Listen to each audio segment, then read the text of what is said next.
Hey everybody, it's Matt. Welcome back to the Journey Church podcast. If you haven't yet, be sure to subscribe to this podcast so you can automatically get our weekly episodes. And you might want to go ahead and subscribe to our Journey YouTube channel as well. You'll find messages, music, interviews, inspiring stories, and more for you all right there. Now, I hope this episode helps you take your next step in following Jesus. Been in a series called Revolutionary, and I thought of different ways to start this message, and I'll be honest with you, a couple ideas were really terrible, and I want to show you one of the terrible ideas I came up with as I was prepping this. I thought it might be fun. I went back to my days as an English teacher, and I thought, man, wouldn't it be fun if we had some crowd participation? I know what I'll do. So I thought about having this slide. Take 60 seconds with the person sitting next to you to do this. Share your most embarrassing moment. And then I realized that's not going to work out real well. Because some of you have some real good stories, and they don't need to be told out loud in church. You know what I'm saying?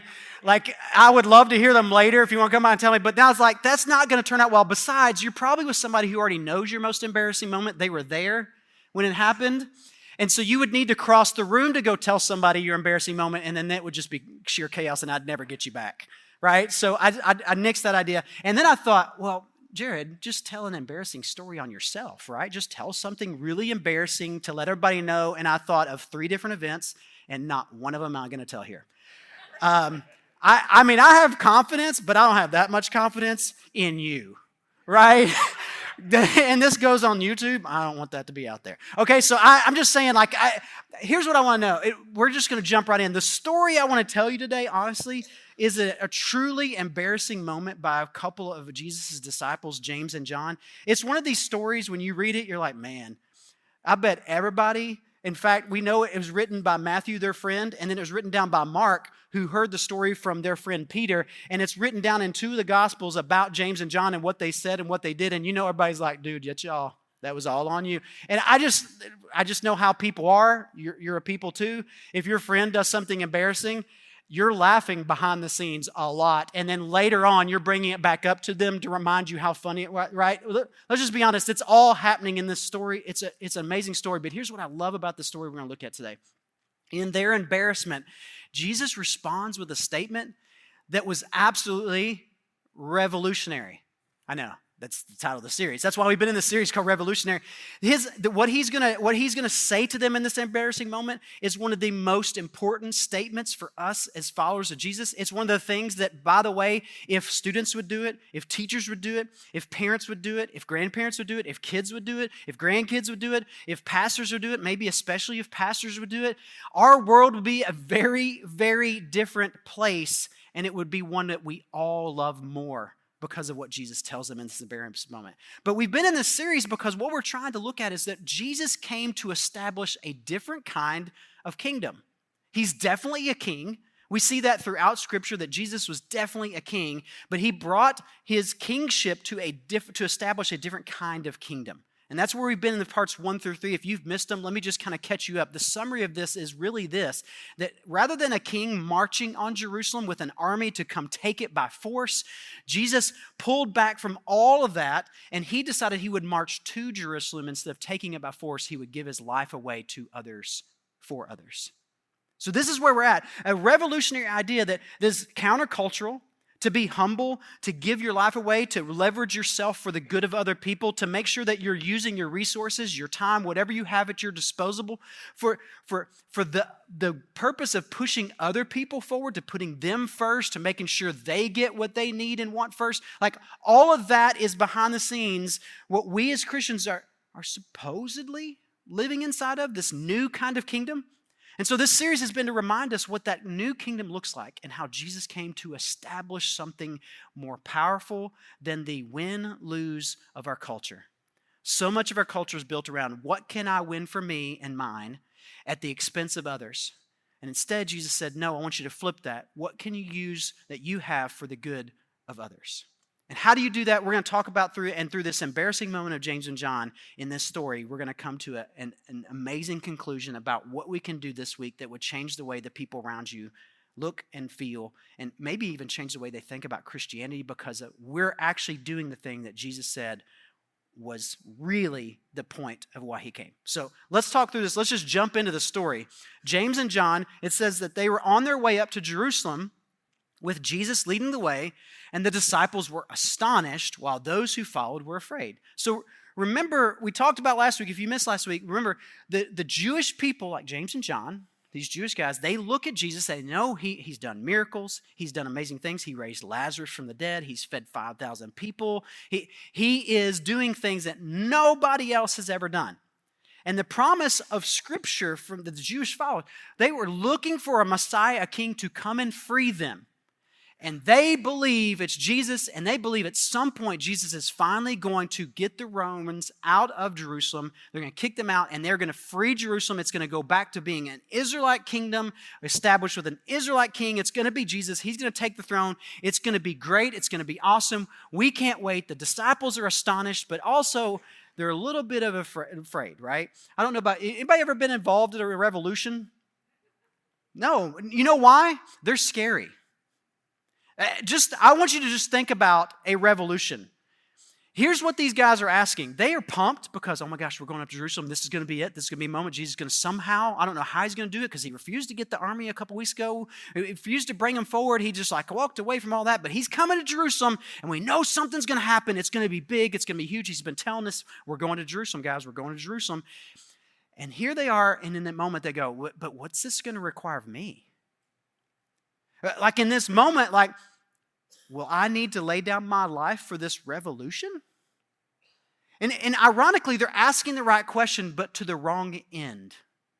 And as you'll see in this story, this is what brings this embarrassing moment to true form, is these guys, they don't get it, right? They get that there's a moment, there's a revolution, there's something that's going to change in this. There's something that's going to bring them to the moment of decision. There's something in this moment of coming to Jerusalem with Jesus that's going to change their lives forever. But they think it's about them, just like we do all the time, right? So here's what Jesus does in response is he notices, gosh, how could he not notice they're all getting tense and all kind of jacked up, but also kind of nervous? He notices this, and here's what he says. And again, he took the 12 aside and told them what was going to happen to him. He's told them before. He told them at several different moments, guys, here's what's going to happen. And here's what he explains in the next couple verses. I'm not going to read it, but I'm just going to give you my summary of it because it's the same old story. Jesus looks at them and says, guys, I'm going to Jerusalem. I'm going to be arrested. They are going to beat me. They are going to kill me, but I'm going to come back on the third day. Jesus has told them the same story over and over again. And the disciples are like, yeah, I know, but what if? But what are we going to do? But aren't you going to be the king? And Jesus is like, guys, listen, I'm going to go to Jerusalem. I'm going to get arrested. They're going to beat me. They're going to kill me. And in 3 days, I'm going to come back from the dead. I don't know how, in that moment, the disciples don't get it, other than I know that me as a human, I wouldn't have gotten it either. Because people don't come back from the dead.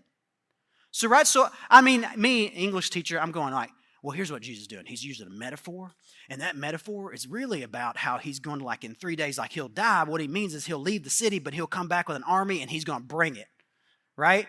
So I'm making up this story in my head if I'm the disciple. Now, you know how my brain works. I don't know how your brain works on this story, but that's where mine's at. And so then James and John have this moment, right? They're scared. They're astonished. Oh, my gosh, this is a moment. Jesus is telling us something. We don't even get it. I don't even understand it. What's their first thought? Here's what James and John says. Then James and John, sons of Zebedee, came to him. Two brothers just walking. Man, we're the sons of Zebedee. We're walking right up to Jesus. What do you think they're asking him? What do you think they're going to ask? What do you think they're going to say? Here's what they say. Teacher, they said, we want you to do for us whatever we ask. Jesus, your best friend, just told you he's going to be arrested, killed, beaten and flogged before he's killed, and he's going to come back on the third day. And the thing you're going to ask your friend is, hey, Jesus, we got a favor to ask. We want you to do whatever we're about to ask you. You're coming to your friend who is the king to ask what he can do for you. That's not what you can do, right? Here we are in this moment, and guys, it's so embarrassing. 2 of the 12, they don't get it. They're only thinking about what can I get out of this in this moment? What can I get from Jesus? And Jesus, like any person of authority, those of you who are parents get this. Your kids come to you at the weirdest time and ask you for things, don't you? You could be in the middle of the most in-depth project, putting together IKEA furniture, right? That's about as in-depth it gets as my house, okay? And just totally trying to figure out, no, wait, that says that, where's that bolt? And your kid will walk up and be like, hey, Dad, hey, Dad, hey, Dad, hey, Dad, hey, Dad, hey, Dad, hey, Dad, can you get me a drink? You know where the fridge is! Like, go get whatever you got. Just go. It's a can, it's a pop, you've done it before. And you're like, what's going on? Jesus in that moment is like, I'm sure he's going like, what? But here's what, Jesus goes, sure, ask away. So what do they ask? Here's what they say. They replied, let one of us sit at your right and the other at your left in your glory. Dude, this is big time. James and John are securing their spot as the number 2 and number 3 in the kingdom. Hey, Jesus, we know you're about to do something. You're going to be king. You're going to be number 1, okay? But seriously, we need to be 2 and 3. Like if you just get hey, put us as the top generals. I know there's 10 other candidates. Hey, we get it. But brothers, think about 2 brothers, right? At your right hand, and let's be honest, you know we're the toughest. Like we bring it when it's time to be bringing it. And you've seen us do it. Like, I know he talks a lot, but let's be honest, he runs away when things get heated. Like, they've got this moment where they're just asking for something from Jesus. But why don't you just make us powerful? Why don't you make us your number 2? Give us what we deserve in this moment. Make us, when you bring the kingdom, just make us the top dogs. You ever done that in your life? Have you ever thought, man, if I could just be at the top, everything else would get better. Boy, if I could just be here, if I could have this, if I could have this house, if I could have this, I could have this thing. And you go to prayer and you're like, man, God, just give me this thing. You ever done that? I know I have. You know what the worst thing is? Sometimes I've gotten that thing and it solves 0 problems for me. And in this moment, James and John just do not get it at all. They think they're supposed to get something from Jesus in this moment, and he brings his kingdom to bear on the world. They think they're supposed to get something that's better than Jesus. They think they're supposed to get something from him that's better than him. Here's the guy that over and over and over again showed them like he was there for other people. He healed people. He would talk to people nobody else would talk to. This is the guy, you're looking at this guy going, hey, Jesus, but can you, we know you're going to bring something. Can I be number 1 and number 2? And Jesus in his confusion, here's how we know this is truly embarrassing in this moment. Because Jesus looks at them and in total seriousness, I think, looks at them and says this. You don't even know what you're asking, Jesus said. Can you drink the cup I drink or be baptized with the baptism I am baptized with? And he's not talking about drinking a cup of wine and being baptized. These are symbols that he's using to talk about what he's about to experience in his suffering.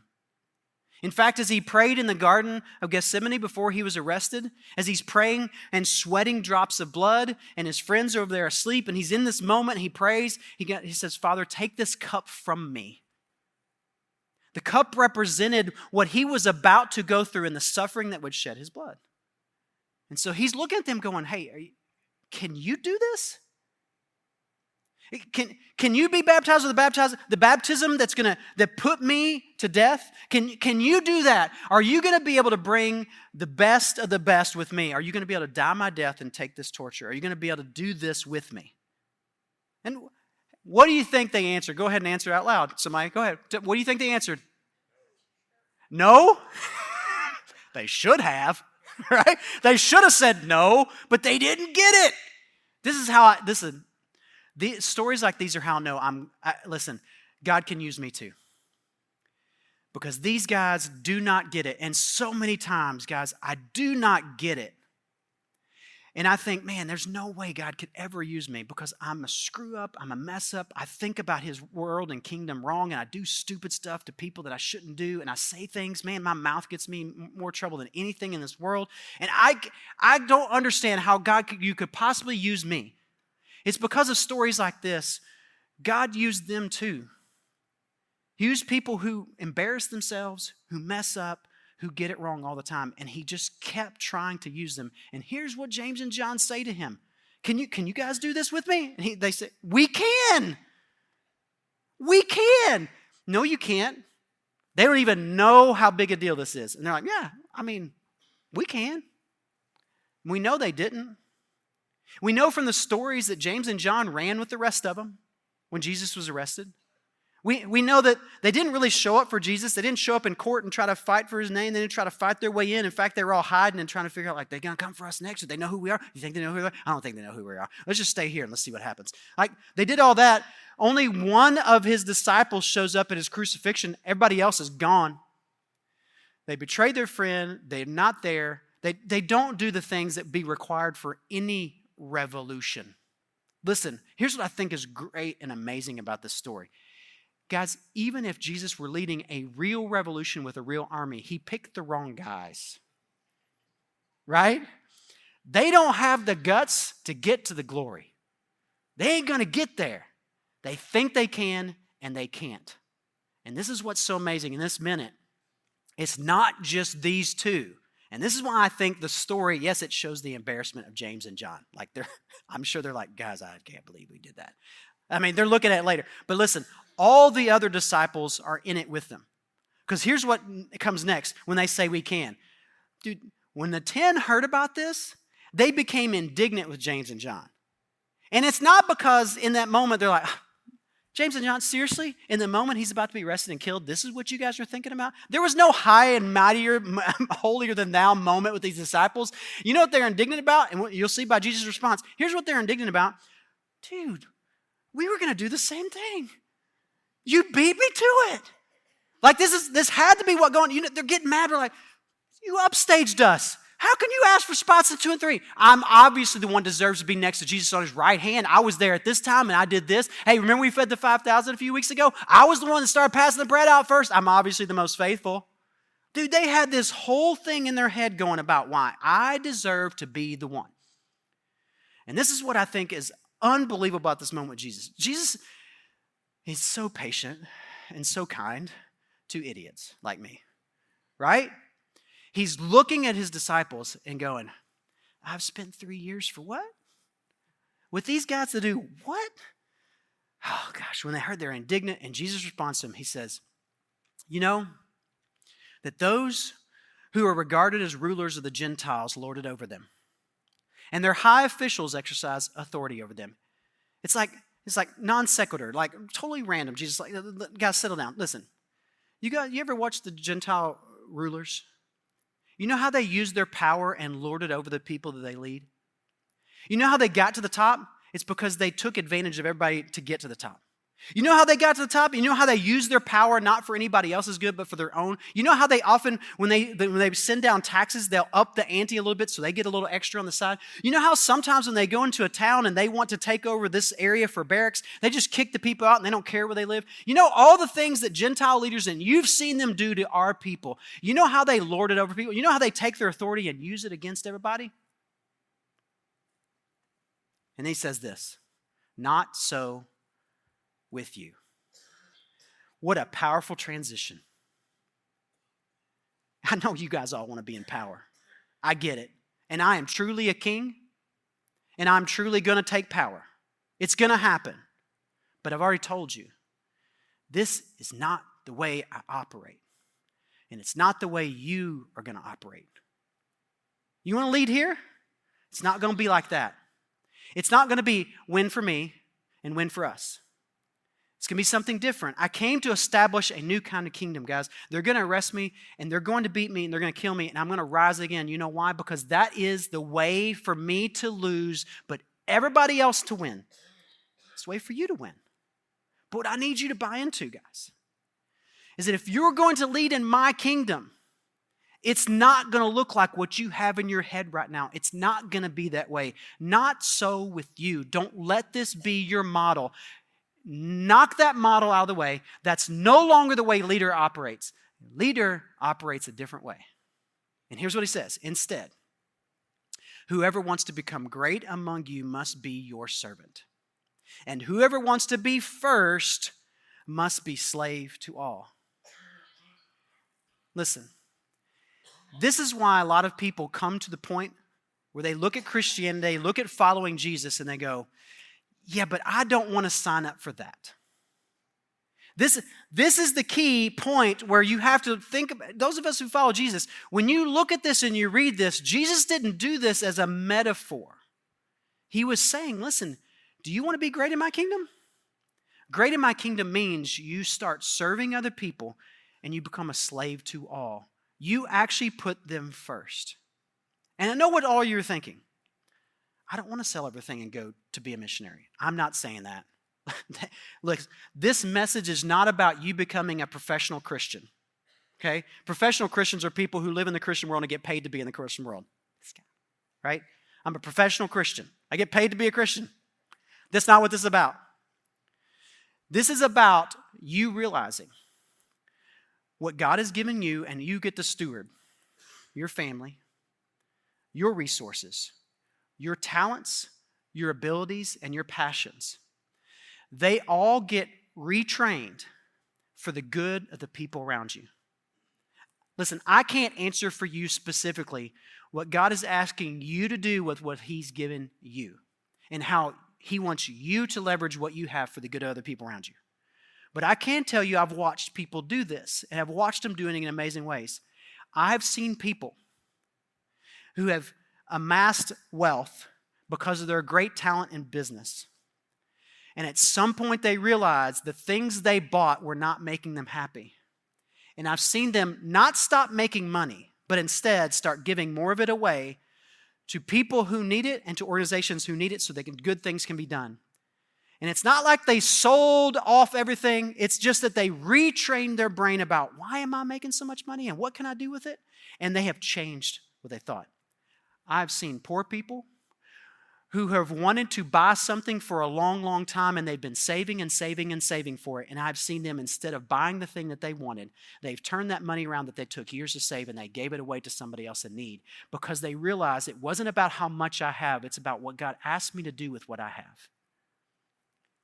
There are talented people at this hospital right here in town. There are talented teachers at our schools. There are talented bankers. There are talented people everywhere. And listen, the difference between a person who's seriously following Jesus and trying to figure this out is a person who will answer this question. Will I choose to use what I have for the kingdom I want or for the kingdom Jesus set up?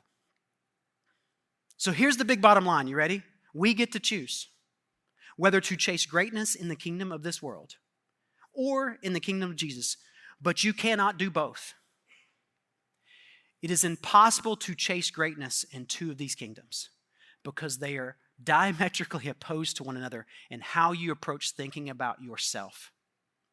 James and John's embarrassing moment turned in a moment for us as followers of Jesus to really wrestle with, what does it look like to put the kingdom of Jesus first in my life? What does it look for me to do that? And you're going like, I'm still not sure I want to do that. I get that. But let me just remind you what Jesus said in the next verse that tells us why this is such a big deal. Jesus said, as he finished telling them, like, not so with you, right? Instead, we're going to do it this way. You're going to become a slave to all, for even the Son of Man, that was the term for himself. For even I did not come to be served. I am a king, but I expected none of my subjects to treat me as such. He came as a king, but he did not live as a king of this world, did he? He did not expect everybody to kowtow and bow to him. People did end up bowing to him, but not because he forced them, but because they realized his power and authority in their life, and they came and they bowed down to him. Because when you raise my son from the dead, you deserve my praise and glory. Does it make sense? He came and offered to others, and in return, we should offer him our service because of what he's done for us. And he said, I didn't come to make you serve me. I just came to serve you. I came but to serve and to give my life as a ransom for many. My life is a ransom so that many of you could come with me to this new kingdom. So that I can invite all. So listen, some of you in this room have never actually known that this was a choice you make. But listen, some of you need to understand this next choice. You have, go to that next slide, please. You have standing invitation to be part of that many whom Jesus gave his life. Did you realize that?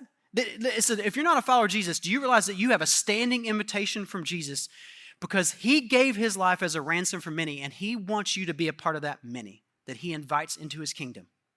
It is a simple invitation. He simply looks at us and goes, I gave my life for you so you could have access to this new freedom in surrendering to me, in yielding to me. And you're like, surrender? I don't know about surrender. I don't know about yielding. Listen, to yield to someone who has true power is not anything wrong. You yield to his power because he truly has the power to make your life better and change it for the better. And yielding is the best thing you can do. I don't know of any other way to put this, but if your car is broken down and you're like me and you have no idea how mechanical things work, and you just know if you put the key in the right time, man, it comes on. You put gas in it, it keeps rolling. You take it by a shop, and I know how to technically change the oil in my car, but let's be honest, don't trust me to do that for you, right? And if I'm broken down on the side of the road, and up comes a guy who owns a mechanic shop, and he goes, hey, you want me to take a look at that for you? I'm like, hey, I'm good, thanks. He's like, no, seriously, I think I can fix it. Hey, man, seriously, got this, back off. This is my car. I got this car. You didn't buy it. I bought this car. This is my car. Don't even come into there with it. What are you talking about? You can fix my car. Anybody thinking I'm an idiot right now? Listen, that's the best way I can describe the way it feels and way I know when we start to understand that Jesus is just trying to get in and fix the car.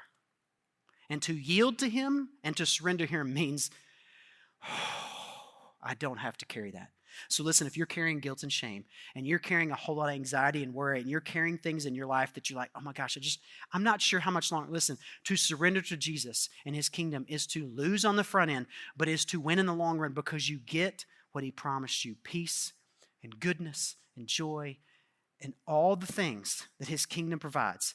But it comes through losing first. It comes from you being willing to lose the control of the thing that you want and letting Jesus handle it. Now, for those of you who have already made the decision to make that decision to surrender it on the front end, listen, you also have a standing invitation. You have a standing invitation to be a part of the few who embrace the way of the cross as a way of living. And that brings Jesus' kingdom into the here and now. Jesus' kingdom is not just way far off away. Jesus told his disciples, the kingdom of heaven has come because he was there. And listen, where you go as his follower, do you know what you carry with you everywhere you go? The kingdom. And every person you serve and every person you love, even if they're a person you don't really like, if you love and serve them, you brought the kingdom to their here and now, and there's a possibility for them to understand that there's something different about this Jesus you serve because you started serving them in a way that they don't understand. So listen, this morning, I just want to make one final plea, and this is maybe a little heavy, but I just want to be honest with you. Will you just consider the fact that you don't have long on this earth? I'm reminded every once in a while because I get to go and be with people who are grieving, people they've lost. And maybe that's a good thing for me because I often think I'm pretty invincible. I have a genetic code that gives me a really, really good chance of living a really long time. And sometimes I think, you know what? I won the genetic lottery. I'm here till 100. Let's go. But you know what I don't know? I really don't know, right? So let me just ask you a question. Do you know how long you got? Not long. I know 50 years for me has gone like, whoop, 50. I know I don't look 50. I know. Listen, I'm trying to make light of it, but listen, can you just think about it this way? Could you give your life away while you still have life to give away? Because Jesus, all the way up until the moment of his death, was giving his life away to other people. All the way up to the end. Even on the cross, the guy next to him goes, man, I believe you're really the Son of God. Could you bring me into the kingdom? You got it, man. I'll bring you into the kingdom with me. Down below, he sees his mom and grieving mother and John, his good friend, sitting at John, hey, will you take care of my mom? Well, right? while you have life, let me make this joyful. While you have life, would you just consider giving some of that life away to other people? While you have life, you have a limited amount of it, but could you somehow leverage it for the good of other people? This is the final question I'll ask you. So what kingdom will you serve this week? Your kingdom or the kingdom Jesus came to establish? And which one will actually bring you the purpose, joy, meaning, peace, and comfort that you're looking for? The kingdom you're building or the kingdom he established based on something more powerful than you? This is the revolutionary invitation of the cross, that we who live in the way of the cross find a way to bring the kingdom to bear on this broken world. And I want us to be doing that because I think it makes everybody's experience better while we're here. Let me pray for you. Father in heaven, God, this is so big for us to think about, the fact that, God, you gave us a new kingdom, a new way of thinking about our lives. God, would you help us to step through that, to take a step this week, to just step into your kingdom just a little bit. God, it may be in the way we serve the people just in our own house, or maybe the way we serve our workmates, or maybe when we sit down and look at our finances, the way we think about our finances differently. Maybe we think about our talents and our gifts, and maybe we could figure out how to give those away to somebody else and move them forward. God, would you help us to change the way we think about everything in our life around this one thing, that your kingdom is a powerful here and now thing that we can be a part of right now. So God, I pray for those who have not stepped into your kingdom, they're not sure that they want to yield their life to you. God, would you give them the courage to look at you and say yes to yielding to you. God, thank you so much for an example and a salvation through Jesus, that we get to live this way. And I pray this all in Jesus' name. Amen. Hey, if you'd like more content like this, subscribe to our YouTube channel and download our Journey app to access all of our recent message content. And our app is the easiest way to share this content with a friend. For more information on our church, or to find our app or our YouTube channel, just visit journeycalway.com. That's journeycalway.com. Thanks for listening.